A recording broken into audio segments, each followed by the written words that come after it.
Kathmandu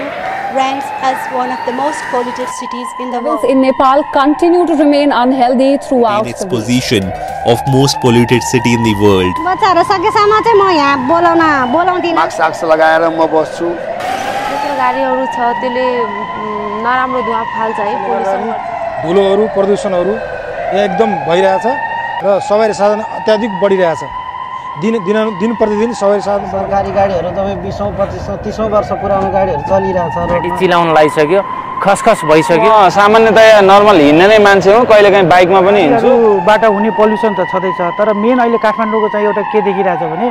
जतातता तपाईको यो बाटो भत्केको बिग्रेकोले चाहिँ नि धुलो चाहिँ पर्यो भएर आगो लागि धेरै भयो नि त सुक्खा भयो अनि त्यही भएर यो सबै प्रदूषण भएको छ र डाक्टरको टिमले पनि त्यो कुरा बाहिर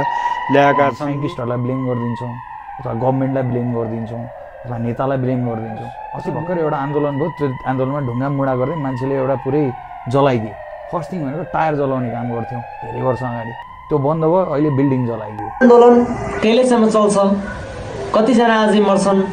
कहिलेसम्म पुग्छ यसको बारेमा चाहिँ कसैलाई थाहा छैन कहिलेसम्म हुन्छ यस्तो त्यो कुरा पनि त कसैलाई थाहा छैन